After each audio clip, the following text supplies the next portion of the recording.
Maglilinis pa tayo ng kanyang intake system para po dito sa Mitsubishi Montero Gen 3 4N15 makina. So baklas po natin lahat yan: intake manifold, intake tube, throttle body, EGR, EGR cooler. So makikita nyo kung sobrang kapal na yung carbon deposit, baradong barado na yung passageway. So mamaya po yan lilinisin natin thoroughly, tatanggalin natin lahat yan. Wala po tayong ititirang batik-batik or kahit na anong remnants ng carbon deposit. So yung mga after na pictures po nito tsaka videos, kumpleto po din sa Facebook page namin, Craftsman Mechanics, kung kailangan nyong makita. So ang benefits po nito, pagka nalinis natin yan, mas gaganda yung arangkada ninyo, mas magiging fuel efficient, tsaka mas liliksi yung andar.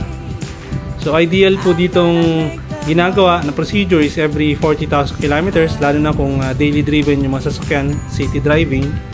Pagka highway naman, 50,000 kilometers ang ideal na linis po dito. Open po kami Mondays to Saturdays, 8 to 5 PM. Thank you.